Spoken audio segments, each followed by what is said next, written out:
Assalamualaikum warahmatullahi wabarakatuh. Waalaikumsalam warahmatullahi wabarakatuh. Alhamdulillah, alhamdulillahzi bi ni'matihi tatimmu shalihat. Hamdan katsiran thayyiban barakan fi kama yuhibbu rabbuna wa yarda. Asyhadu an la ilaha illallah wa asyhadu anna Muhammadan abduhu wa rasuluh. Allahumma shalli wa sallim wa barik ala Muhammad wa ala ali Muhammad.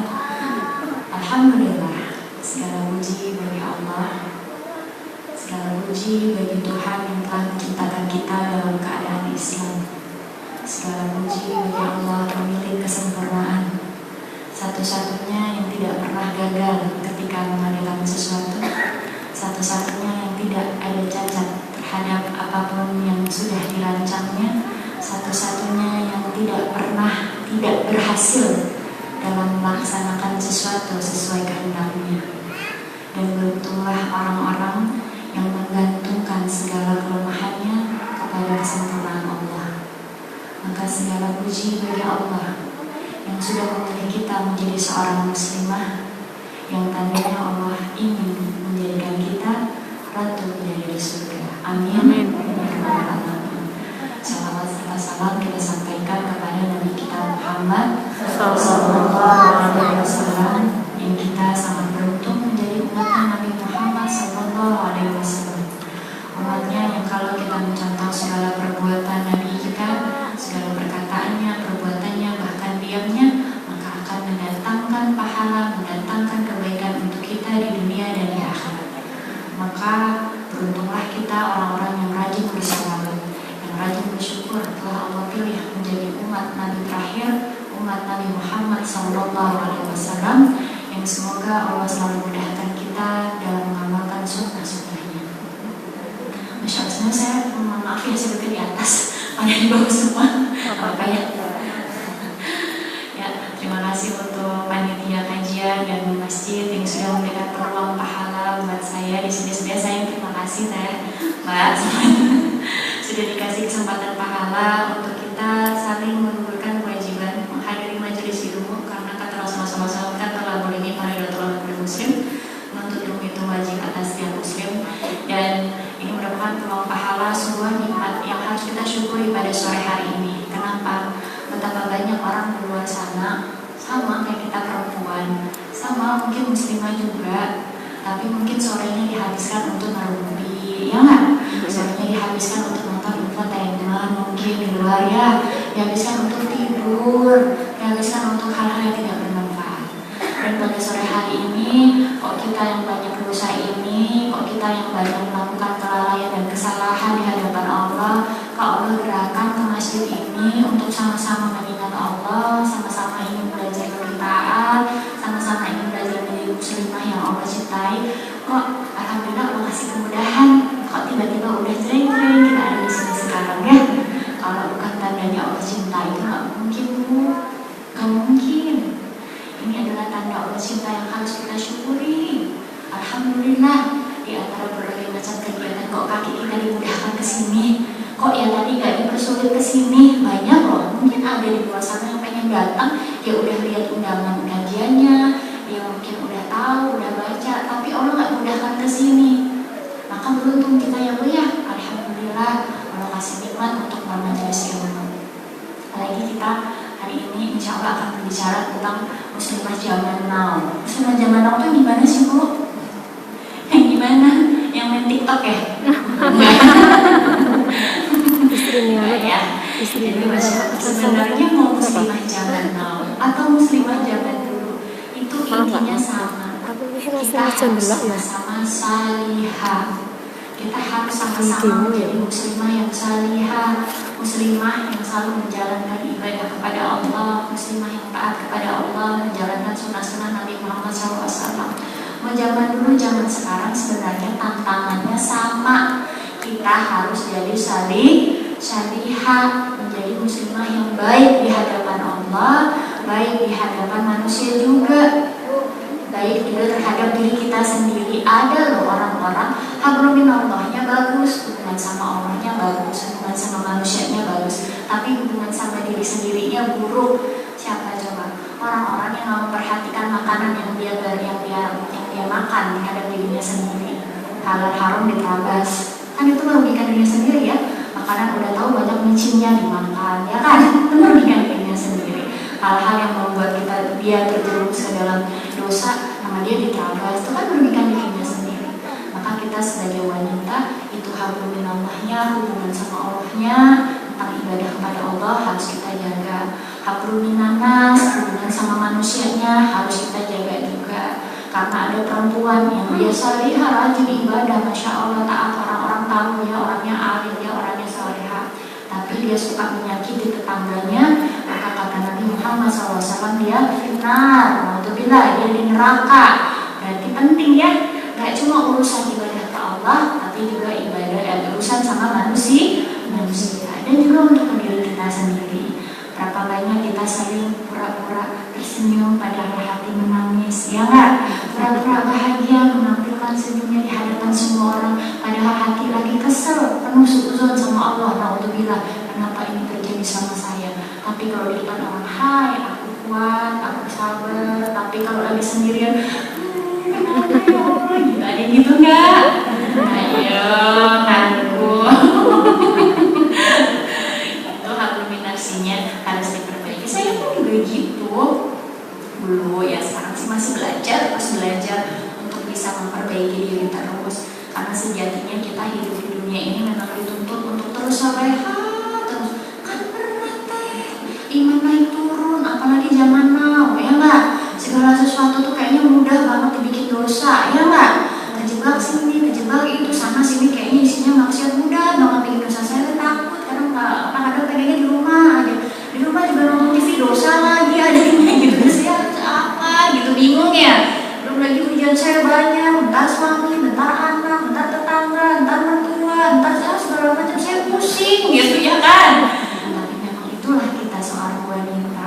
Wanita itu kuat, wanita itu hebat, karena dia punya kelebihan. Apa namanya? Perasaan. Tapi kelebihannya ini kalau nggak dikelola dengan baik, itu malah bisa jadi sesuatu yang menghantam, menghancurkan dirinya, ya nggak?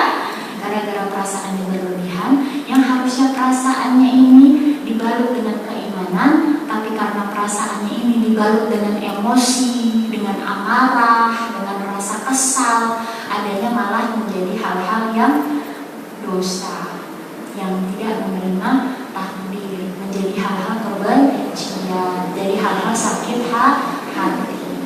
Maka kita akan bahas apa aja sih sebenarnya gitu. Apakah di zaman now dan di zaman dulu itu beneran sama? Sama, karena ujian wanita itu aja Bu. Dan muslimah itu kita orang Islam perempuan beruntung karena Allah, apalagi kita umatnya Nabi Muhammad SAW itu alhamdulillah Bu, kita jadi umat Nabi Muhammad SAW, Nabi yang terakhir. Kenapa? Karena semua kejadian permasalahan wanita sudah terjadi sebelumnya. Kita tinggal contoh gimana masalah-masalah, ujian-ujian, problem-problem wanita-wanita zaman dulu yang dijamin masuk surga terjadinya kayak apa. Kita tinggal nyontoh, ya kan? Mana buktinya teh? Jangan ngomong aja nih, saya buktiin. Zaman sekarang ada nggak orang perempuan yang difitnah? Difitnah, ujiannya pokoknya difitnah. Kelar difitnah sama yang ini, entar dia difitnah sama yang itu. Berat, ujian fitnah itu susah ya, berat banget, malu mau keluar lagi difitnah ya di dalam mau keluar nangis gitu. Siapa perempuan yang dulu difitnah luar biasa dan dia tegar selalu menghadapinya, meskipun dia sampai pernah berdoa sama Allah, ya Allah sampai aku tidak dihidupkan saja gitu, saking beratnya fitnah itu ya. Perempuan itu kan paling berat kalau diuji sama fitnah, ya enggak? Karena perempuan ini kan fitrahnya ingin kelihatan suci, ingin kelihatan baik, ya enggak? Ketika ada seseorang yang memfitnahnya kotor, memfitnahnya buruk, pasti dia drop banget, pasti dia sedih banget, ya enggak? Siapa Bu yang udah diuji fitnahan luar biasa?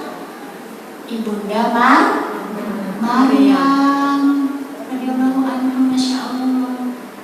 Ibunda Maryam lihat, gak punya suami, ya kan ya, gadis, penjaga Baitul Maqdis ya, Masjidil Aqsa, soleha banget, bahkan terkenal dia soleha, kalau bayangkan penjaga masjid ya kan, mungkin dia juga bahasanya kalau sekarang mungkin ustadzah lah gitu ya, terkenal sekali kesolehannya. Tiba-tiba sama Allah diuji hamil. Bayangin nggak kalau di kita sekarang udah dicaci maki, ya kan? Difitnah dia ini pasti dia selingkuh sama tapi difitnahnya tadi selingkuh sama Nabi Zakaria katanya naudzubillah. Lalu difitnah sama ini sama itu. Padahal dia menjaga dirinya dengan baik. Bayangin Bu, kayak apa stresnya jadi Bunda Maryam ya? Tapi dia nggak stres. Tiba-tiba Allah kasih dia hamil, nggak ada suaminya, tiba-tiba hamil. Kalau zaman sekarang ada ngaku gitu sih, bohong, kita bisa gitu kan. Tapi kita belajar gimana dia yang benar menjaga, dia yang soleha banget, kita mah nggak ada apa-apanya.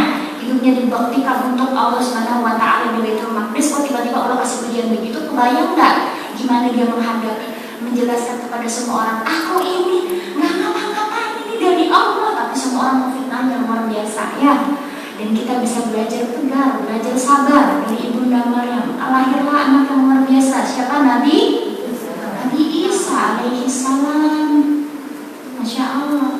Selalu ada keberkahan dari setiap pangeran. Lihat Nabi Isa, mukjizatnya luar biasa ya. Sampai akhirnya kan Nabi Isa bisa menjelaskan bahwa dia memang lahir memang tanpa ayah gitu kan. Dan terbantahlah itu semua fitnah-fitnah orang. Dan kita harus mengimani itu. Lihat perempuan yang difitnah luar biasa. Saya mah kalau difitnah mah enggak, ujian saya mah di suami. Nah oke, pindah kita ke ujian yang suami. Ada yang lagi ribut sama suaminya? Mudah-mudahan enggak ada. Kalau sering ribut, ya wajar. Namanya juga rumah tangga ya. Bumbu-bumbu keributan itu justru yang membuat rekat. Kalau tenang-tenang terus biasanya malah jadi nggak kangen, jadi nggak deg-degan ya nggak. Maka kadang-kadang Allah uji ada perseteruan di dalamnya supaya kita terus memperbaiki. Karena dari setiap keributan itu berarti ada ingin kebaikan yang ingin Allah gali dalam diri kita. Kalau lagi ribut sama suaminya, jangan cari keburukan suami, tapi cari keburukan kita. Pasti ada yang salah. Nah, kalau tentang suami, ya tapi saya diujinya sama suami yang jahat banget. Suami saya tuh tega banget sama saya, bla bla bla. Ada perempuan yang begitu ya, curhatin suaminya ini. Pertanyaan saya simpel Bu, jahatan mana suami kamu sama Fir'aun? Ya, jahatan mana? Jahatan Fir'aun lah. Kejam loh Fir'aun. Pertama dia jahat banget sama istrinya, gak ada rambutnya. Bayangin, Ibunda Asia radhiyallahu anha itu dipasung, dipecut, disiksa, disuruh ngakuin bahwa dia adalah Tuhan ya. Terus Ibunda Asia itu gak mau gitu kan, dia tetap la ilaha illallah gitu. Bahkan tega banget. Mana ada sekarang memang sejahat-jahatnya suami ribut-ributnya suami sama kita. Pernah kita dipasung, Bu, disakit, dipecutin, suruh orang lain penjaga-penjaganya ini siksa sampai dia mau ngakuin saya sebagai Tuhan. Emang hari begitu kita? Enggak, boro-boro suami bilang gitu itu udah kabur, takut ya kan gitu. Cuma enggak, karena Fir'aun ada penjaganya, dipasung itu diikati sebuah tali, lalu disiksa, dipecut, dilukai lah ya gitu, dipaksa untuk mengakui bahwa suaminya adalah Tuhan dan dia tetap nggak mau. Dan pada saat sakit-sakitnya itu dia berdoa kepada Allah, ya Allah berikanlah aku rumah di surga. Sebelum itu ketika pada saat sakitnya itu, pada saat ini kita belajar dari Bunda Asia, ketika dia merasakan sakit teramat sangat, namanya suami pasti dia juga ada cinta-cintaan sama Fir'aun. Kalau nggak mereka nggak mau menikah ya gitu kan. Nah terus tiba-tiba kok disakitin gitu sama suaminya, terus dia sabar gitu, tetap ya Allah saya mau la ilaha illallah, saya memilih engkau gitu kan. Dan gitu sama Allah ditunjukkanlah surga. Kesabaran dia ketika dia merasakan sakit luar biasa, disakitin sama suaminya, baik secara fisik maupun secara verbal. Bayangin, gak cuma verbal loh, suami kita marah-marah paling dari lisan doang ya kan. Ada di sini yang korban KDRT, mudah-mudahan nggak ada. Dia gak cuma KDRT-nya parah kalau Ibunda Asia ya, sampai dipecut segala macam, dibunuh gitu kan. Di saat sakit-sakitnya dia merasakan sakit hati dan sakit fisik itu, dia berdoa, minta kesabaran sama Allah, lalu Allah tunjukkan surga. Makanya ketika saat dia sakit itu dia malah tersenyum sampai orang-orang tuh heran. Ini perempuan disakitin kok malah senyum. Ternyata Allah menunjukkan surga. Sampai-sampai dia berdoa, kan ada doanya tuh dalam Quran, doanya Ibunda Asia, ya Allah bangunkanlah rumah di surga. Ketika dia merasa sakit banget, dia ingatnya apa? Surga. Ini tips buat kita. pertama kalau dari Ibunda Maryam, ini tips jangan mau yang dari muslimah jangan mau dari Ibunda Maryam tadi. Ketika kita mendapati fitnahan, ketika kita mendapati gibahan, biarkan saja. Berita itu akan berlalu dengan sendirinya. Kita fokus memperbaiki diri sama Allah. Kita fokus ibadah ya. Kita fokus menjalankan peran kita sebagai istri, sebagai ibu, sebagai anak, sebagai teman yang salihah. Fokus, biarin aja. Seberapa sih lamanya difitnah, seberapa sih lamanya digibahin, gak akan selamanya, ya enggak? Ada di sini teman-teman yang digibahin, difitnahin lama, bertahun-tahun gak kelar-kelar, ada? Gak ada, pasti ada surutnya, ya enggak? Ada surutnya. Belajar dari Ibunda Maryam untuk di zaman sekarang. Oke, berarti kalau saya lagi difitnahin, lagi dapat gibahan, karena pasti perempuan itu dapat kayak gitu, ya enggak? Apalagi kalau baru hijrah, ya kan, kayaknya semuanya nyinyir sama kita, ya kan, ini dia baru hijrah yang nyinyirin, gitu kan, sedih, merasa dikucilkan, ya nggak sih, merasa dibuang, merasa diasingkan, merasa nggak dianggap teman lagi, terus dibikinin omongan ini itu. Belajar dari Ibunda Maryam, cuekin aja udah, sabar, nanti itu akan berlalu dengan sendirinya. Fokus kita bukan pada omongan mereka, fokus kita kepada omongan Allah, kepada apa yang Allah perintahkan untuk kita, kepada apa yang sudah Allah amanahkan untuk kita. Itu dari Ibunda Maryam. Lalu tadi kalau Ibunda Asia, lihat ketika dia merasakan sakit luar biasa, disakiti sama suaminya, sakit banget bu ya, udah perkataannya kasar, ngaku Tuhan lagi, mauzubillah gitu kan, terus belum lagi kalau disakitin perkataan itu kan kadang-kadang kalau luka fisik cepat sembuh, kalau luka hati susah sembuhnya, ya enggak? Itu ya Allah apalagi gitu, perkataannya udah yang macam-macam sama Ibunda Asia. Terus dia disakiti fisiknya, apa yang dia lakukan? Dia sabar dan dia mengingat surga. Jadi Allah tunjukkan surga. Ini pelajaran buat kita. Ketika berat, ketika sakit, ketika sedih banget, ingat surga bu. Ingat bahwa iya, di sini tempat saya diuji dengan kesedihan. Di sini saya diuji dengan suatu hal yang mungkin menyakitkan hati saya. Tapi ini adalah peluang sabar buat saya. Peluang sabar karena nanti Allah memberikan saya surga di balik kesusahan yang saya berikan ini. Kalau misalnya Ibunda Asia ketika disakiti langsung minta Allah di surga, sudahkah kita mencontohnya? Ketika disakiti mintanya apa? Mati aja deh ya Allah. Banyak yang gitu ya. Kalau nggak doain kita yang mati, doain orang yang jahatin kita mati, ya nggak? Saya juga bu kemarin kejadian, saya doain ini saya meninggal beneran. Hati-hati loh perkataan ya. Jadi kalau Ibunda Asia doanya apa? Minta surga, bangunkan aku rumah di surga. Engkau tahu ya Allah, hatiku ini sakit, aku disakitin sama suami aku, atau misalnya teman-teman suami disakitin sama orang lain, ini sakit sekali ya Allah rasanya. Engkau tahu, engkau yang menciptakan aku, engkau tahu benar perih-perihnya hatiku. Tapi kalau ini memang jalan untuk bisa memasukkan aku ke dalam surga dengan mudah, maka aku ikhlas ya Allah, sembuhkan aku dengan fokus untuk mendapatkan surga-Mu. Ingat surga. Tapi sebelumnya dari sekarang kita udah belajar dulu di surga itu ada apa yang kita dapatkan, kesenangan-kesenangan apa yang kita dapatkan di dalam surga, sehingga ketika kita mengingat surga memang benar-benar bisa menyembuhkan luka hati kita. Sejatinya memang dunia ini diciptakan untuk menghancurkan hati kita, ibu-ibu. Mau zaman dulu atau zaman now, muslimah itu diuji supaya gak cinta sama dunia, sehingga di dunia didatangkan hal-hal yang benar-benar menyakiti perasaannya, biar dia sadar dunia bukan tempat tinggal, dunia tempat meninggal. Biar dia sadar bahwa Allah menciptakannya menjadi seorang perempuan itu nantinya mau dijadikan ratu bidadari surga, bukan menjadi wanita paling bahagia di dunia. Gak ada, mustahil kalau mau bahagia terus di dunia. Mau jadi yang paling cantik, paling kaya raya, paling sehat, paling bahagia di dunia, mustahil. Di dunia seberapapun juga pasti yang namanya tua itu pasti, yang namanya sakit itu akan ada aja, ya nggak? Pasang surut ekonomi ada aja, apalagi kalau dulu-dulunya pernah berkaitan dengan barang-barang harta haram. Ketika hijrah pasti Allah bersihkan itu harta haramnya, diambil dulu semuanya sama Allah, dicuci dulu hartanya sama Allah, biar dia bisa mendapatkan harta yang halal. Di dunia itu pasti begitu.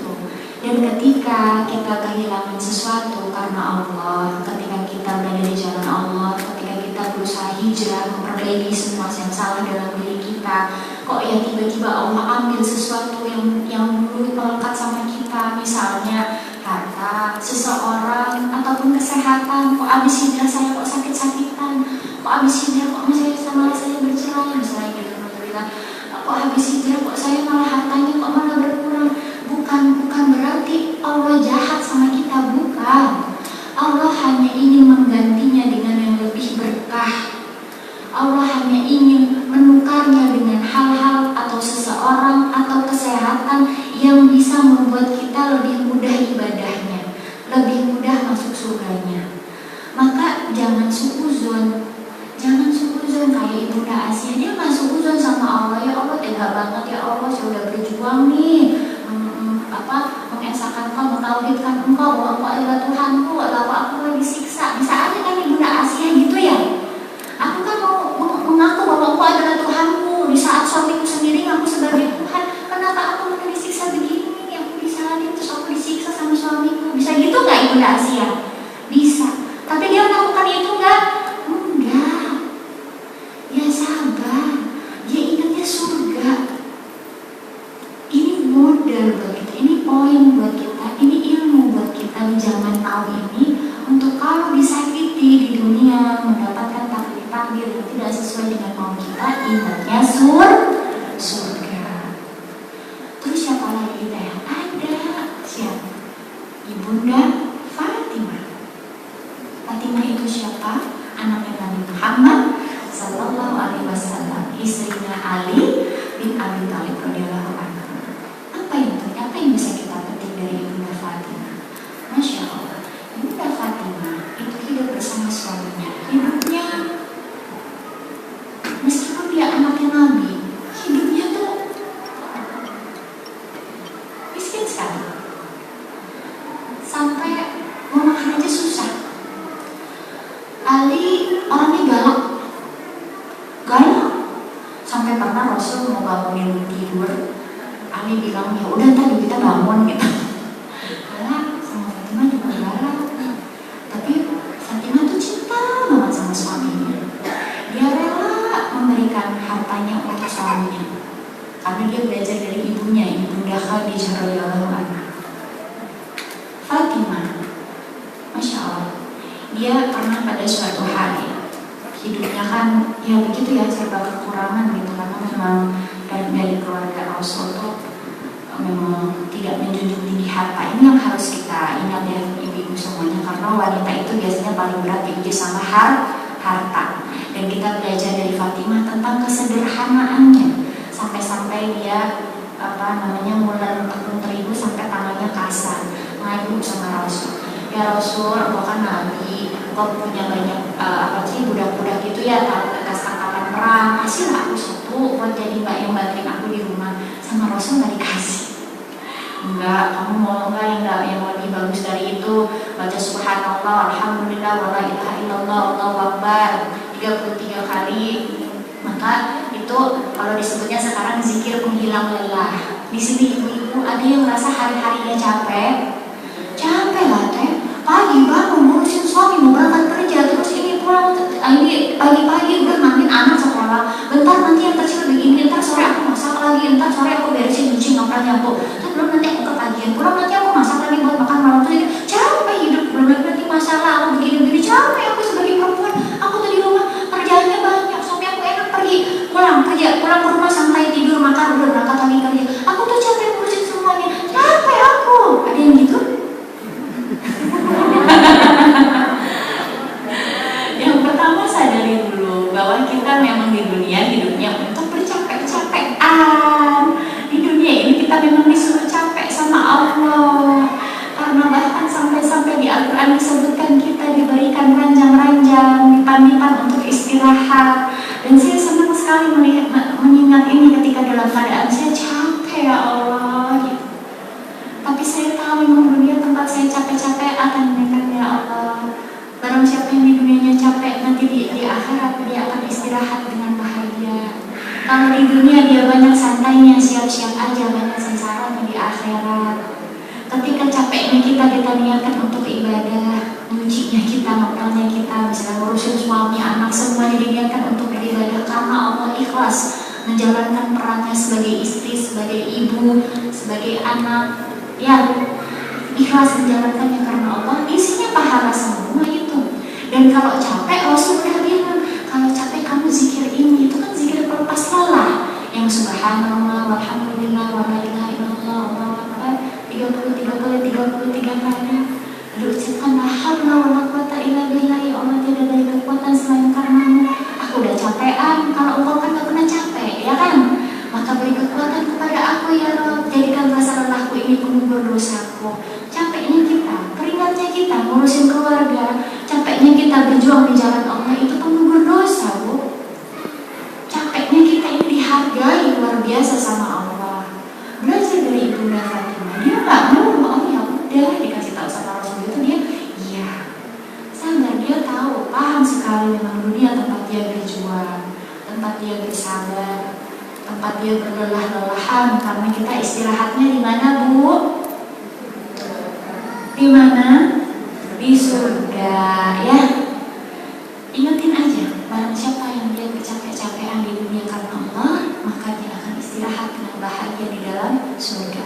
Barang siapa yang di dunianya santai-santai, gak mau capek-capek yang berjuang di jalan Allah, hati-hati, nanti ketika di akhirat dia akan menjadi orang yang paling sengsara. Maka kita harus berjuang. Tadi siapa aja udah kita belajar dari Ibunda Maria, Ibunda Asya, lalu Ibunda Fatimah. Lalu yang terakhir kita belajar dari Ibunda Khadijah, ibunya Fatimah radhiyallahu anha, ya. Ibunda Khadijah radhiyallahu anha, istri Nabi Muhammad sallallahu alaihi wasallam. Yang saya itu fans banget sama beliau. Sampai-sampai kalau saya lagi ngomongin surga, saya tuh bilang sama Allah, ya Allah, saya pengen rumah saya deketan sama Ibunda Khadijah. Siapa yang ingin banget ketemu? Dan kalau orang sudah ngefans, pasti pengen nyamain kayak yang disukai, ya enggak?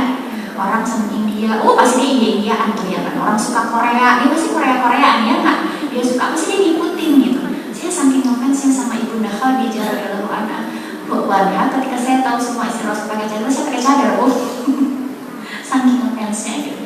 Karena kalau kita mencintai seseorang, hadis dari Anas bin Malik radhiyallahu anhu, Rasul bilang seseorang akan dibersamakan dengan yang dia cintai. Cinta itu bisa ngefans ya, Bu, ya. Kita ngefans sama istri Rasul karena kita tahu perjuangan beliau, dan kita beruntung menjadi umatnya Nabi Muhammad sallallahu alaihi wasallam yang Rasul itu istrinya banyak, ya nggak? Nggak cuma satu. Dan itu semuanya itu kepribadiannya beda-beda, ya nggak? Sifatnya beda-beda, ujiannya beda-beda, ya nggak? Yang kita tinggal nyontoh aja pokoknya, nyontoh istri-istri Rasul, bagaimana cara mereka hidup, bagaimana cara ribut-ributnya mereka sama Rasul, gimana? Ada ribut-ribut juga, ya. Coba deh. Jadi sekelas Rasulullah SAW aja pernah berantem, pernah ribut sama istrinya, sama siapa ya? Sama Ibunda Hafsah, ya, karena anak satu terus balik gitu ya, Umar bin Khattab sedih banget gitu ya. Apalagi sama Ibunda Aisyah yang cemburuan, sampai Ibunda Aisyah pernah banting piring gitu kan ya di depan para tamu. Sekelas Rasul aja juga ribut. Makanya tadi saya bilang kan di awal, bumbu-bumbu keributan itu justru untuk membuat kita memperbaiki diri gitu. Dan dari Ibunda Khadijah kita belajar apa, Bu? Belajar menenangkan suami. Karena di muslimah zaman now ini tetap kita jangan lupa suami itu adalah jalan kita untuk masuk pintu surga lewat pintu manapun. Pintu surga ada 8. Tadi pagi saya bahas ini juga dan saya pengen singgung sekarang. Udah tahu belum pintu surga ada 8? Katanya pengen masuk surga tapi nggak tahu pintunya ada berapa. Ya, kalau kita pengen beli rumah aja, rumah idaman kita tahu pintunya ada 1, 2, 3, 4. Karena kita pengen banget punya rumah itu, ya nggak? Kita paham benar di rumah kita pintunya ada berapa, ya nggak? Kalau kita pengen masuk ke dalam surga, kita harus tahu di surga itu ada 8 pintu, dan dari 8 pintu itu saya bisa masuk ke semuanya, minimal 1, salah satunya, ya nggak? Pintu apa itu? Yang pertama dari pintu sholat. Kejar sholatnya, Bu. Jadi muslimah jangan now. Ini kita harus kejar sholat sunnah setelah sholat yang wajib. Jangan cuma yang wajib aja yang kita kerjain, tapi juga sholat sunnahnya diperbanyak. Sholat tahajud, sholat duha, ya, sholat witir, nanti sholat taubat, ya nggak?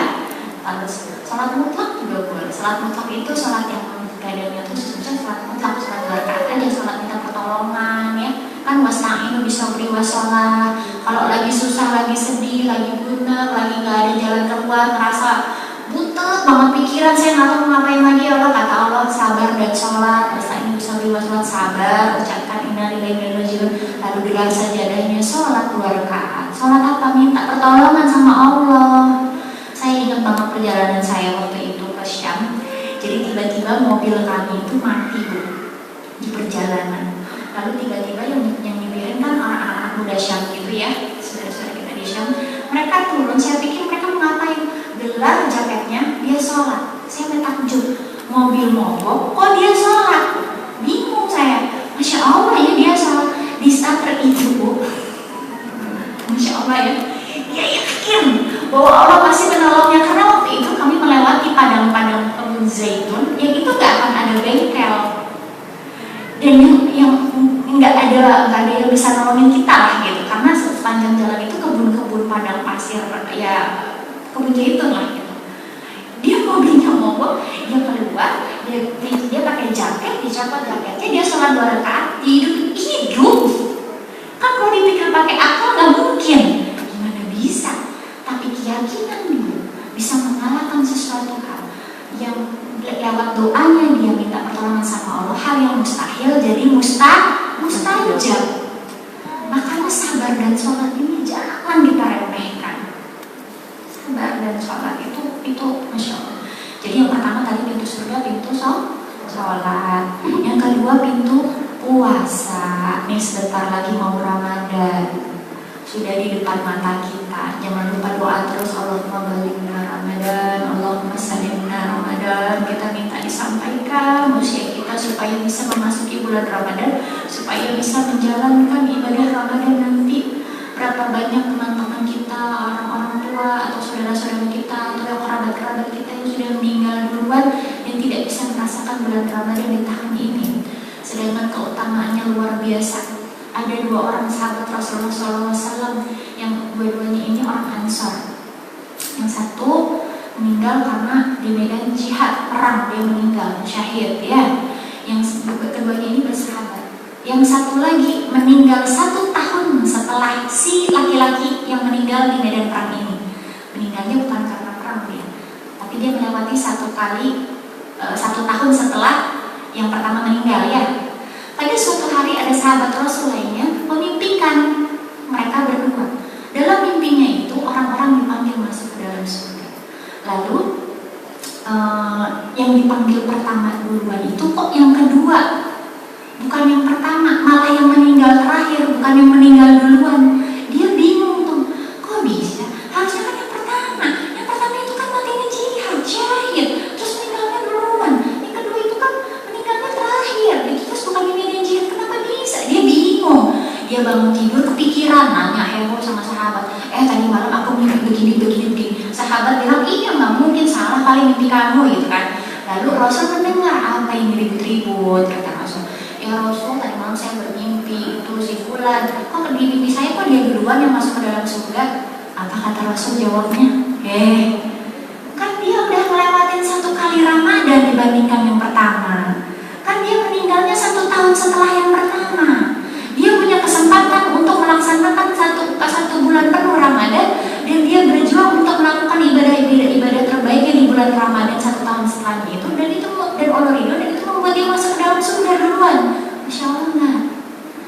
Ingat nikmat usia, ya, nikmat umur, masih dikasih Allah hidup. Jadi nanti kalau misalnya Ramadan ini kita masih dikasih umur, alhamdulillah, diniatkan banget untuk melakukannya dengan baik. Berapa banyak orang yang udah meninggal duluan, dan pada saat nanti Ramadan kita masih bisa hidup, itu adalah nikmat yang luar biasa. Harus kita maksimalkan, bikin target-target Ramadan, bikin target-target amal-amal soleh yang bisa kita maksimalkan di sebulan itu. Jangan sampai Ramadan habis, pahala kita juga habis. Kenapa? Karena tidak mengisinya dengan banyak kebaikan. Ramadannya diampunin aja, Ramadannya nggak dipakai berjuang untuk melakukan hal-hal yang membuat kita diampuni dosanya. Karena di Ramadan itu bulan kita membakar dosa-dosa kita. Pintu ampunan dibuka setiap hari sama Allah. Kalau berdoa dikabulin sama Allah. Pintu di mana hari di bulan di mana pintu neraka ditutup, pintu surga dibuka. Dan orang-orang yang berjuang lewat puasanya ini, masya Allah, menjaga puasa kita. Puasanya nggak cuma menahan lapar dan haus, tapi dia juga puasa untuk berkata yang tidak baik. Dia berpuasa untuk tidak melakukan hal-hal yang merugikan orang lain, melakukan hal-hal yang membuat Allah kecewa. Dia benar-benar menjaga puasanya, bukan hanya fisiknya tapi juga hatinya, bukan hanya jasmaninya tapi juga ruhiyahnya. Perjuangannya itu, maka orang itu bisa masuk ke dalam surga lewat itu puasa. Nanti kalau udah Ramadan dilanjutkan puasa Syawal, puasa Senin Kemis ya, dan puasa-puasa sunnah lainnya yang insya Allah bisa kita perjuangkan agar bisa dipanggil dari pintu puasa. Lalu nanti ada lagi pintu zikir untuk orang-orang yang selalu berzikir, mungkin lisannya diam tapi hatinya terus menyebut nama Allah subhanallah walhamdulillah wa la ilaha illallah wallahu akbar la haula wa la quwwata illa billah astagfirullah, senantiasa minta ampun sama Allah. Lisannya diam, hatinya berisik ya. Jangan sampai udah mulutnya berisik tapi lisannya, hatinya diam, gak pernah berzikir. Lebih baik kita lisannya banyak diam tapi hatinya berisik menyebut nama Allah. Hatinya berisik berzikir. Lalu pintu apa lagi, pintu surga yang bisa kita perjuangkan? Karena ini PR-nya muslimah zaman now, ingat surga ya. Apalagi yang keempat yaitu pintu haji. Ada pintu-pintu khusus untuk orang-orang yang berhaji. Lalu yang kelima yaitu pintu sedekah. Perempuan ini luar biasa, salah satu yang diperintahkan oleh Rasulullah, wahai perempuan bersedekahlah, karena kebanyakan di neraka itu perempuan, dan sedekah itu bisa memadamkan dosa seperti air memadamkan api. Dan orang-orang yang rajin bersedekah maka bisa dipanggil dari pintu sedekah. Lalu ada pintu apa lagi dalam surga? Ada pintu Aiman namanya. Pintu Aiman itu apa? Pintu untuk orang-orang yang tidak dihisab. Masya Allah ya. Jadi ada orang-orang yang dia tidak dihisab oleh Allah Subhanahu wa Ta'ala. Dia masuk begitu aja. Ketika orang-orang dihisab dosanya, ditimbang dosa dan pahalanya di mizan, dia udah dimudahkan hisabnya sama Allah. Makanya kita harus berdoa, Allahumma hasibna hisaban yasira. Lalu ada pintu apa lagi? Ini luar biasa. Pintu orang yang menahan amarah dan memaafkan. Pintu ini kayaknya yang paling berat ya teman-teman ya. Menahan amarah dan memaafkan. Saking mulianya amalan itu sampai-sampai Allah Subhanahu wa Ta'ala memberikan pintu khusus untuk orang-orang yang menahan amarah dan memaafkan. Dan teman-teman semuanya tahu nggak? Ada 3 amalan yaitu pahalanya tanpa batas. Yang pertama sabar. Dalilnya apa? Surat Az-Zumar. Lalu yang kedua apa? Puasa. Karena kata Allah Subhanahu wa Ta'ala, jadi puasa itu untukku. Allah cinta puasa. Kenapa? Karena kalau puasa cuma kita sama Allah yang tahu. Iya nggak? Kalau sholat orang tahu kita sholat. Kita sedekah orang tahu kita sedekah. Kita haji orang tahu kita haji. Kita puasa orang tahu kan? Nggak tahu. Kecuali kita aku puasa. Semua orang baru tahu ya nggak? Makanya Allah cinta sama puasa. Lalu yang ketiga yaitu memaafkan. Jadi kalau ibu-ibu semuanya, teman-teman semuanya disakitin sama orang, sabar, memaafkan, luar biasa nggak pahalanya? Gede ya. Tanpa batas itu kan besar banget. Berarti kan berapapun dosa kita bisa terhapus dengan itu ya. Jadi mulai sekarang, apalagi zaman sekarang yang semua orang itu kayaknya mudah banget nyakitin hati kita, gampang banget ngomongnya ya nggak? Kalau ada hal-hal yang menyakiti hati kita, ada orang-orang yang jahat sama kita, ada orang-orang yang benci sama kita, ada orang-orang yang berbuat buruk sama kita, berarti kita punya peluang 2 pahala tanpa batas. Apa? Sabar dan memaafkan. Jadi nggak usah ada benci lagi sama orang. Allah ketika memberikan sesuatu, meskipun itu menyakitkan hati kita, kalau diukur pakai perasaan, meskipun itu nggak sesuai sama mau kita, tapi pasti kita butuhkan. Untuk apa? Untuk menggugurkan dosa-dosa kita. Apalagi zaman sekarang, jempol orang itu lebih tajam dari lisannya, ya nggak? Teman-teman yang main medsos pasti ngerasain banget. Yang suka bikin instastory di WhatsApp, di medsosnya atau postingan-postingan, pasti ngerasain betapa jempol ini lebih tajam daripada lisan, ya. Biarin aja. Sejatinya orang yang jahat sama kita, mereka itu sedang berbuat baik, tapi caranya berbeda. Mereka berbuat baiknya di akhirat. Makanya kita harus senantiasa kayak Ibunda Asiyah tadi, ingatnya ke surga. Dia jahat, siapa yang izinin, Bu? Siapa? Allah. Kok namanya gitu sih? Allah. Kan kalau menyebut yang dicintainya, kita harus senang berbinar-binar, senang berdetak hatinya, detar-detar gitu ya. Menyebut nama Allah harusnya begitu. Kalau menyebut nama Allahnya, Allah, saya bersangsi, Ibu beneran cinta sama Allah. Kalau beneran cinta disebut namanya bergetar hati kita.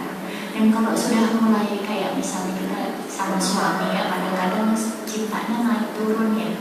Ketika cinta kita sama Allah naik turun, kenalin lagi, Bu, Allahnya. Kenalin lagi, Bu, siapa yang mintain kita ini, kenalin lagi. Ingat kebaikan-kebaikan Allah. Baca apa yang sudah Allah sampaikan dalam Al-Quran.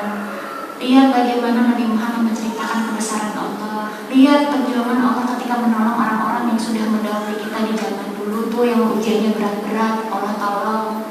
Jadi kita kenal siapa Allah. Kan tadi tak kenal maka tak sayang ya. Tak kenal maka tak aruf. Gimana mau cinta, gimana mau yakin sama pertolongan Allah kalau kita nggak kenal sama Allah. Jadi tadi orang yang jahat sama kita, orang yang berbuat buruk sama kita, siapa yang izinin, Bu?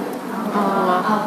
Tapi bukan berarti Allah nggak sayang sama kita. Allah tahu dosa kita banyak, sehingga kita disakitin biar kita bisa sabar dan memaafkan, biar dosa kita berguguran.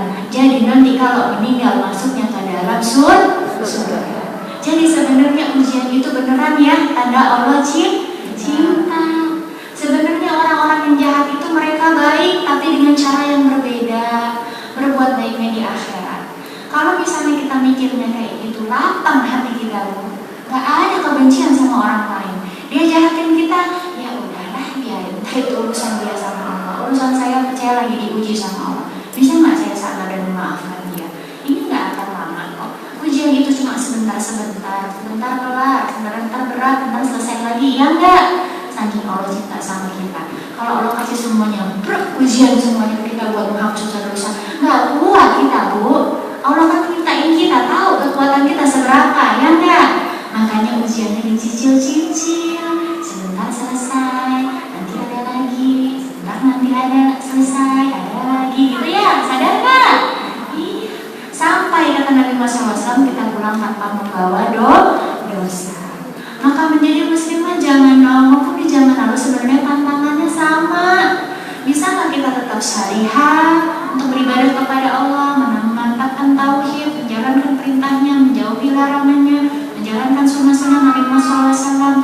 Bisa nggak kita menjadi wanita yang bersabar dan memaafkan? Bisa nggak kita menjadi wanita yang bersyukur, terutama kepada suami kita? Bukan kita bahagia baru bersyukur, tapi kita rajin bersyukur maka jadi bahagia.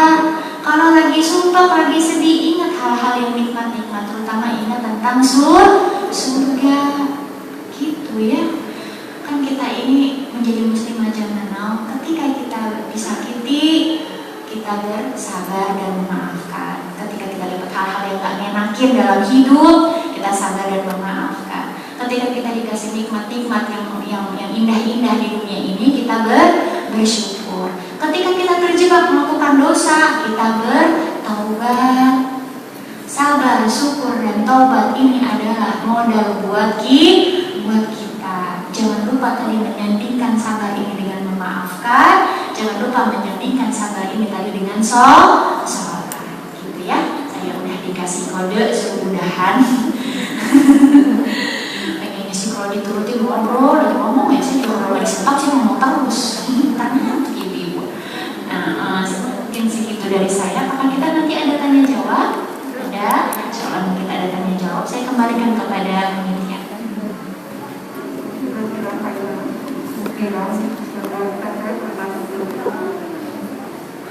Apa yang telah disampaikan untuk bermanfaat kita semua. Sekarang kita memasuki sesi tanya jawab, dan sebelumnya kami infokan bagi jamaah yang tadi sudah mendaftar dan dikasih nomor, mohon diisi berkasnya, dan nanti waktu sesi tanya jawab akan diambil oleh panitia. Untuk acara selanjutnya itu sesi tanya jawab. Maka yang akan bertanya silakan. Maka siapa yang mau bertanya, jamaah? Nanti ada tugasnya. Oh, yang bertanya dapat hadiah? Ya. Oh, Masya Allah. Saya mau tanya nih kalau gitu. Enggak, yang mau bertanya? Oke.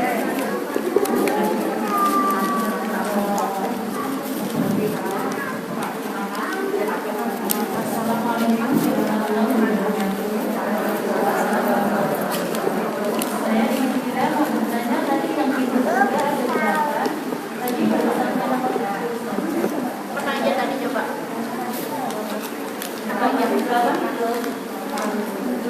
Yang ke-8 belum? Yang ke-8 belum tadi. Yang ke-8 belum. Salat, puasa, haji, zikir, Sedekah, Orang-orang yang tidak bisa aiman, terus orang memaafkan. menahan amarah dan memaafkan. Memaafkan. Oh, yang memaafkan itu 8. Apa? Itu sabar. Kalau sabar itu beda lagi. Kalau sabar itu diucapkan sama malaikat. Sama malaikat kepada semua kaum Tapi yang 8 sabar. Jadi menahan amarah dan memaafkan.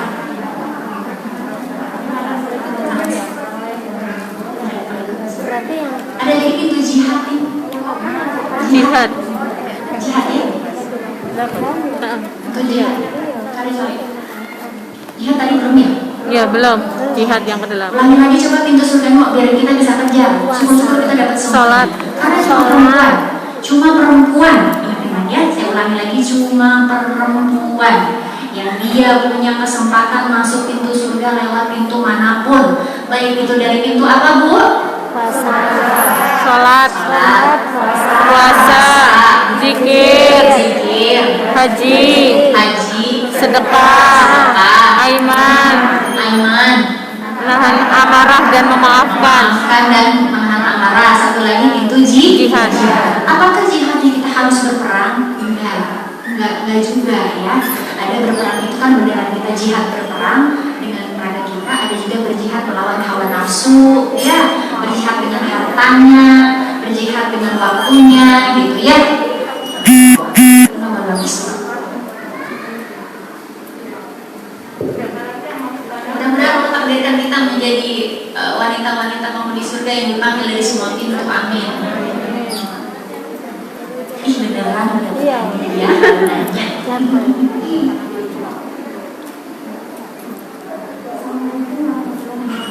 Waalaikumsalam warahmatullahi wabarakatuh. Saya mau nanya agak melenceng nggak apa-apa dari Gak apa-apa.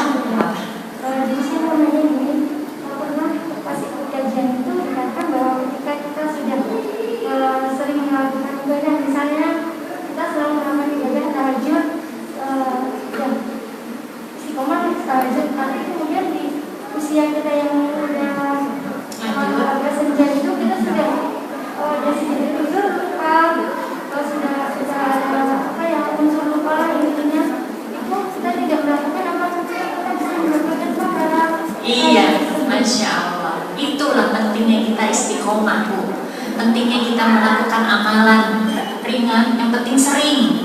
Misalnya saat tahajud, dari sekarang ahli tahajud. Tiba-tiba misalnya pada suatu hari kita sakit, atau tiba-tiba suatu hari ketika kita sudah tua, ada uzur-uzur yang kita tiba lupa tadi kita tahajud apa belum gitu.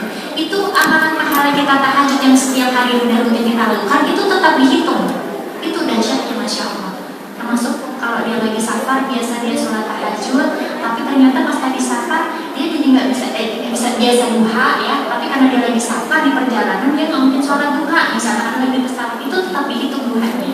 Makanya itu pentingnya kita istiqomah dari sekarang, melakukan amalan-amalan sunnah setelah yang wajib ya tentunya, itu kita istiqomahkan setiap hari. Ada ketika usia kita senja, kita sudah mungkin ada lupa-lupa, amalan kita itu tetap berjalan karena kita terus memperjuangkannya setiap hari. Gitu ya. Termasuk untuk sholat fardu tidak ya? Hah? Termasuk untuk sholat fardu tidak ya? Sholat fardu, oh ya, kalau misalnya sudah lupanya, sudah tua karena dia memang lupa, maksudnya lupanya itu kan kadang-kadang udah tua memang nggak tahu dia udah sholat apa belum gitu kan, itu tetap insya Allah. Karena kan syarat sah sholat itu kan dia harus sadar, ya harus sadar, maksudnya dia memang sehat jiwa raga secara fisiknya gitu. Tapi kalau misalnya dia lupa atau tadi nggak sadar gitu kan, di luar kendalinya dia, ya insya Allah itu nggak menang juga gitu. Kayak orang pingsan atau kan kayak orang lagi koma gitu kan, nggak kena kewajiban gitu ya. Terima kasih Ustazah. Iya, Waalaikumsalam warahmatullahi wabarakatuh. Satu lagi semoga Sebelah sana. Satu lagi dengan kata ada 5.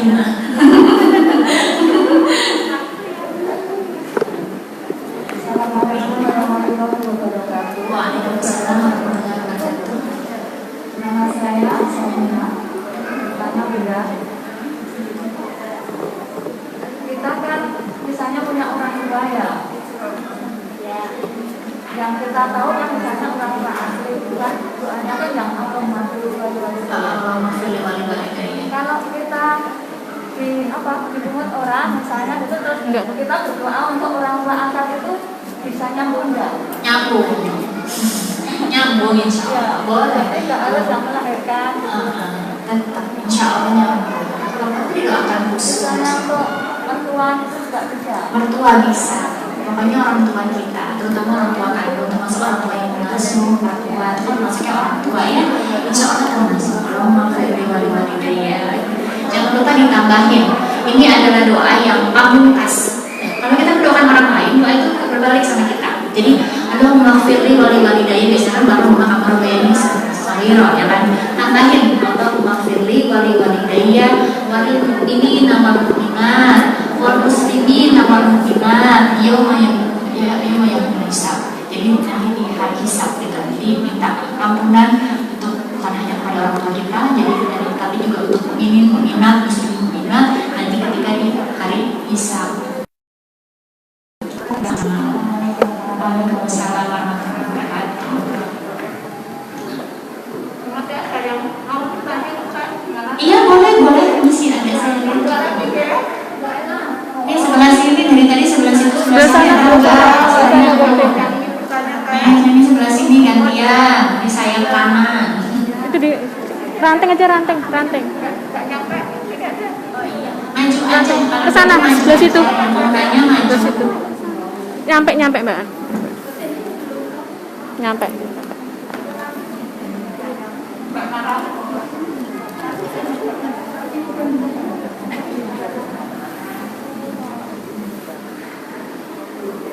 Mbak marah.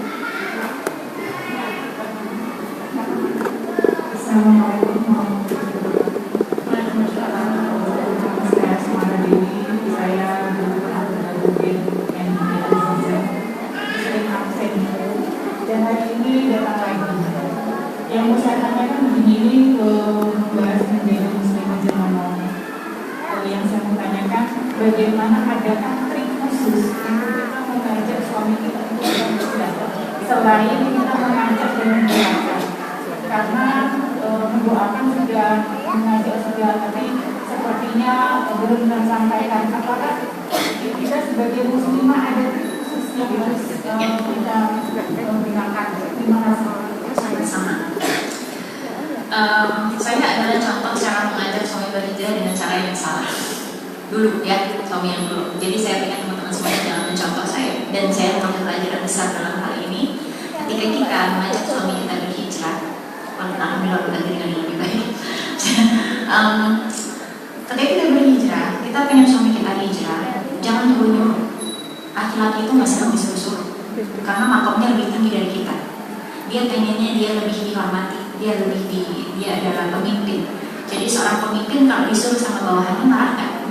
Marah. Suami kalau disuruh sama istri marah, nggak senang dia disuruh. Mendoakan tetap harus. Lalu bagaimana caranya? Kita rubah akhlak kita rubah cara perkataan kita rubah perbuatan kita lebih baik lagi kepada suami. Mengajak boleh, tapi ketika misalnya dia nggak mau, kitanya jangan nguber-nguber, jangan maksa, putus asa, jangan kesal gitu. Misalnya bakal dia mau aja, kamu tetap aja kajian. Dan kamu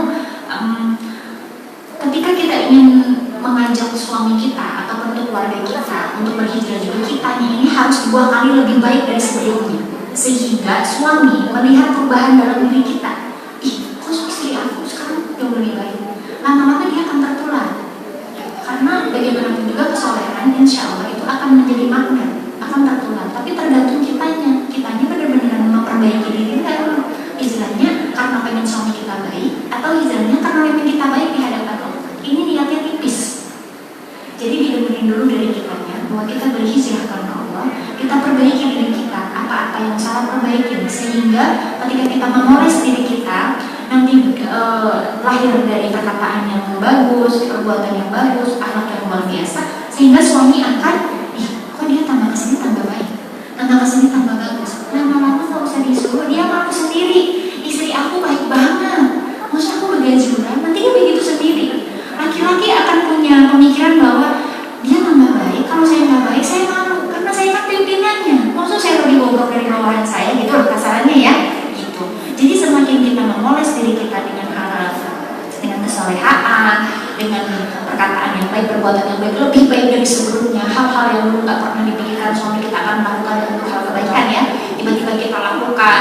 Kejutan-kejutan manis, hal-hal indah yang kita lakukan pada suami yang mengalami ketaatan itu kita lakukan. Mungkin kamu paling tahu lah gimana hal-hal yang membuat suami senang dan terkejut. Ini suami aku, istri aku kok tambah kesini, tambah manis dalam urusan ibadah. Itu dilakukan. Lama-lama nanti suami insya Allah tuh akan gak enak sendiri gitu dianya. Jadi mau gak mau dia akan memperbaiki dirinya tanpa kita harus nyuruh-nyuruh, tanpa kita harus memerintah, tanpa kita harus ngurang dia. Aku pengen kamu berubah gitu, aku pengen kamu berubah. Enggak. Dan harus disadari yang memberi hidayah itu adalah Allah. Kita berdoa mengajak dengan cara yang baik, tapi jangan terus-terusan. Nanti dia malah gitu, malah pergi. Karena sejatinya makom laki-laki itu di atas. Dia nggak senang disuruh-suruh, dia nggak senang diocok-ocokin. Dia senangnya apa? Dia senangnya kita membuat dia senangnya dilayani. Jadilah istri yang melayani dengan baik, beribadah dengan baik, perkataan baik, hal baik, yang membuat dia nantinya nggak enak sendiri. Suami saya, istri saya baik banget, maksud sayanya nggak baik, nanti dia berubah dengan sendirinya. Dan itu penting. Nanti dia berubahnya bukan karena kita, berubahnya karena Allah. Nggak enak sendiri sama Allah. Dikasih istri kok tambah lama tambah baik, kok saya jadi suami kok nggak baik-baik. Nanti dia hijrahnya karena Allah, gitu ya. Mudah-mudahan Allah mudahkan. Semangat ya. Terima kasih kepada bunda yang lengkap kepada sesi selanjutnya yaitu pembukaan itu ranting aja.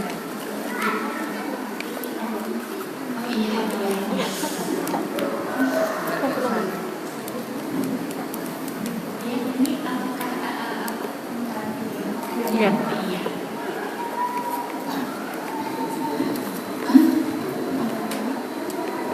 Ingin naiknya, tapi ada oleh-oleh ibu-ibu. Ketika kemarin pulang dari Syam, bulan apa kita kesana Februari ya.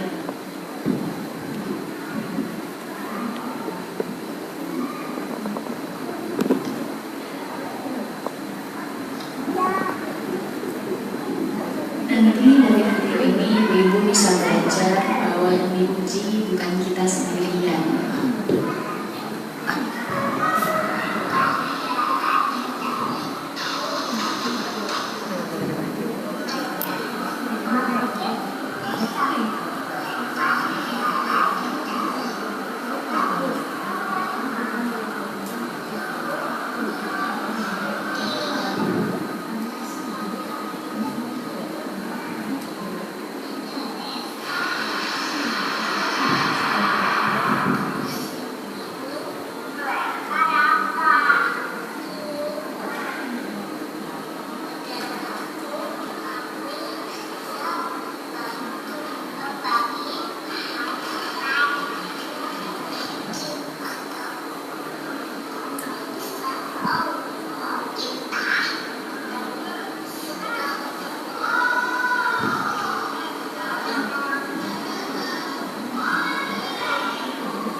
tinggal mereka, Bu.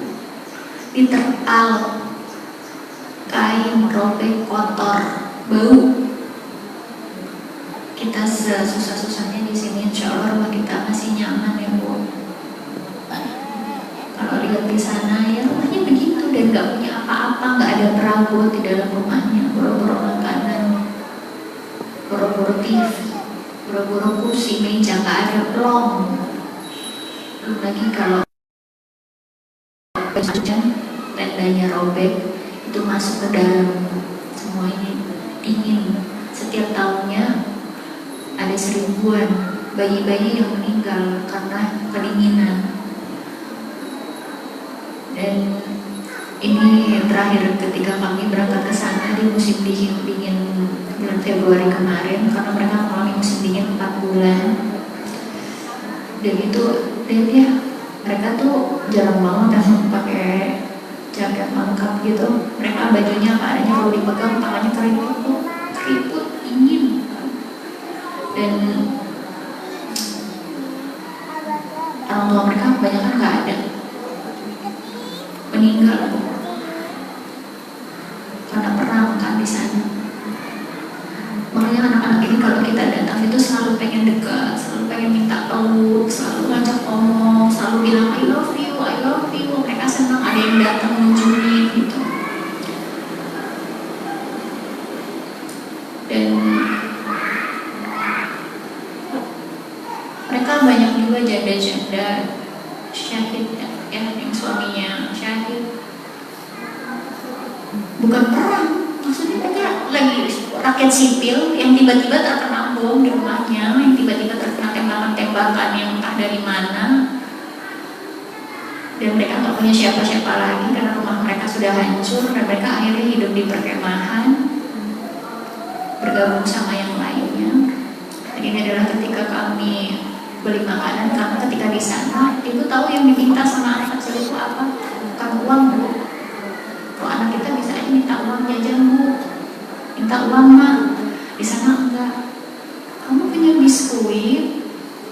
Yang ditanyain biskuit, Bu. Ibu tahu biskuit renyah, enteng, nggak ngenyangin, dia enggak. Tapi buat mereka itu luar biasa. Kadang-kadang kita mengenyangkan perut anak kita. Kita susah, tapi di rumah kita masih banyak makanan. Kita lagi ada ujian ini itu, tapi di meja makan rumah kita masih banyak makanan. Di sana enggak.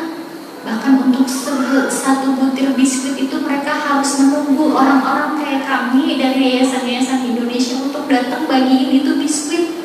Padahal biskuit di sana satu harinya 500 perak, Bu, murah. Makanya saya di sini ingin mengajak teman-teman semuanya untuk bukan menolong mereka, menolong diri kita sendiri di masa depan. Karena dengan kita membantu mereka, sama saja kita membantu diri kita sendiri di masa depan. Kita menggugurkan dosa-dosa kita. Kita membantu anak-anak kita di masa depan. Kita membantu anak cucu kita. Dengan kita menolong anak-anak ini yang kadang-kadang terlupakan, yang kalau nggak disetelin video ini, ibu-ibu ingat nggak ada anak-anak Syam yang terlantar di sana? Enggak kan? Anak-anak yang terlupakan ini kalau kita bantu, insya Allah akan membantu kita, anak keturunan kita. Ujian kita banyak. Mereka pun diuji sama kayak kita, tapi saya wallahi tidak menemukan keluhan di wajah mereka. Anak-anak itu ceria, mereka tahu rezekinya dijamin. Kita kok yang hidup di negara yang aman-aman, tentram, yang alhamdulillah makanan masih tersedia, kita pulang ke rumah juga makan malam ada lauk pauk. Mereka enggak, Bu. Mentok-mentok yang nggak punya makanan makan buah zaitun di depan kemahnya, saking Allah menjamin rezeki. Maka pantas saja kita sebagai perempuan itu disuruh Allah dalam Rasul bilang kan, sedekahlah, bersedekahlah, bersedekahlah. Karena kita perempuan ini sebagai ibu harus peka sama anak-anak di luar sana yang di atas tanah yang malaikat menekankan sayang. Maka saya berdoa mudah-mudahan Allah condongkan hati ibu-ibu semua untuk membantu mereka, dan bukan sekedar membantu mereka, karena itu membantu kita juga. Kita butuh menolong mereka, bukan sekadar kita butuh menolong mereka, bukan sekadar kita membahagiakan mereka, kita menyelamatkan diri kita sendiri dari api neraka, dari nanti pertanyaan Allah, apa yang kamu lakukan untuk anak-anak Syam? Karena Syam ini kan karena yang terberkahi, yang yang di atas yang malaikat membentangkan sayapnya. Kami dari Yayasan Nichols Foundation ingin mengajak jemaah yang ada di sini untuk ikut serta membantu meringankan beban anak-anak kami, membantu meringankan beban saudara-saudara kita, karena kata Allah akan menolong hambanya selama hambanya menolong saudaranya. Bukankah mereka saudara kita? Bukankah mereka anak-anak kita juga? Yang seharusnya ketika mereka kedinginan, kita ikut kedinginan, Bu. Yang seharusnya ketika mereka tersakiti, kita ikut tersakiti. Mungkin di sini ada yang mau bersedia menginfakkan sebagian hartanya, mau memberikan pinjaman terbaik kepada Allah, yang bersedia berkomitmen untuk membantu anak-anak kita di Palestina dan Suriah. Ada yang berani dalam 1 tahun 12 juta.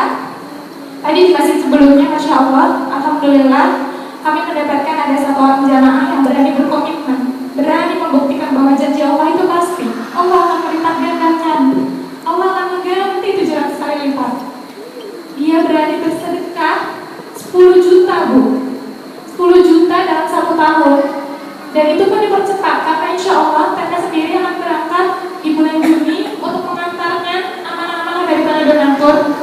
Dan insya Allah juga kami ada pembangunan, insya Allah ya Teh ya, untuk pembangunan rumah hafiz di Palestina ya Teh. Ya, sedang berjalan sekarang. Makanya kita ini amal jariah buat kita semuanya, amal jariah biar mereka juga bisa menghafal Quran, mereka bisa kenal Allah, kenal Rasul gitu. Dan kita menyelamatkan generasi pejuang-pejuang jalan Allah gitu ya. Dari mereka siapa tahu nanti ada yang menjadi ulama-ulama hebat di masa depan. Dan kita pernah bersedekah ketika kita membangunkan sekolah untuk mereka. Termasuk sedekah jariah ya Bu ya. Karena kita nggak pernah tahu kapan kita mati. Tapi kita tahu apa yang kita harus persiapkan untuk bertemu sama Allah. Berani ada yang berkomitmen, ada yang berani atau bersedia memberikan, menginfakkan sebagian hartanya di jalan Allah. Ada yang berani 1 tahun 10 juta. 10 juta dibagi 12, kira-kira gitu Ibu. Tadi kita membahas ketika kita sedekah istiqomah. Itu ketika kita nggak sedekah tapi kita istiqomahkan terus, pahalanya berjalan nggak? Berjalan. Makanya di sini kami menantang ibu-ibu semua untuk berani berjuang sedekah yang istiqomah. Sedikit tapi sering, sedikit tapi konsisten, terus gitu. Apalagi untuk peluang amal-amal jariah yang kalau kita meninggal itu terus mengalir untuk kita. Ada yang berani? Kalau tidak saya turunkan lagi. Ada yang berani 1 bulan 500.000 Bu. 500.000 1 bulan 500.000 bisa maju Bu, maju ke depan untuk memotivasi. Apa yang menjadikan kita mampu bersedekah? Apa yang membuat ibu berani untuk membuktikan janji Allah bahwa Allah nggak pernah bohong Bu? Silakan maju. Tadi ibu yang 3 orang ya, silakan Bu maju. 1 bulan 500.000 insya Allah ya Bu, semoga Allah permudah. Selama 1 tahun untuk pembangunan rumah tahfiz di Palestina dan Suriah. Insya Allah itu menjadi sedekah jariah. Ya, Ibu silakan Ibu namanya siapa dan apa yang buat Ibu mau mengisikan rezeki.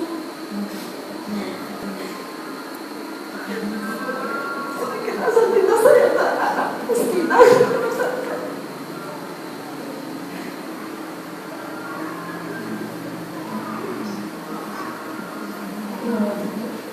Saya sungguh sangat menghidupkan saya lebih baik dari anak. Sangat bersyukur sekali.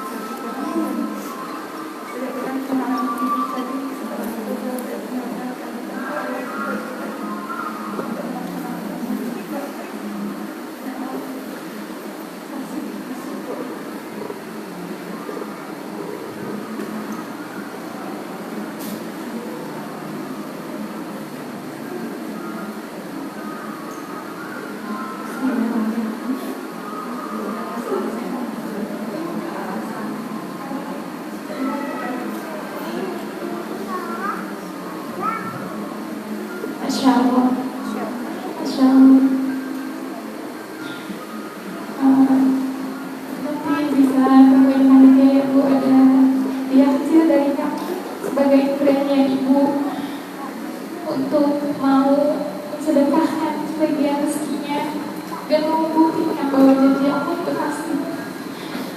Semoga Allah mengubah ya Bu ya. Untuk melaksanakannya. Terima kasih. Kita semua itu sedang berniaga sama Allah. Kita beli apa? Beli surganya Allah.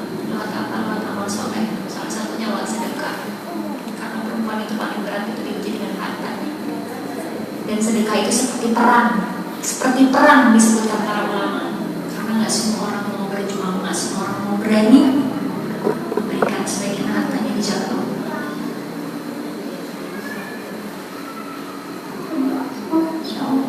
Alhamdulillah, mungkin di sini banyak lagi yang mau bersedekah tapi nggak bawa uang cash. Kita juga menerima via transfer dan ada teman-teman yang masih juga di sini.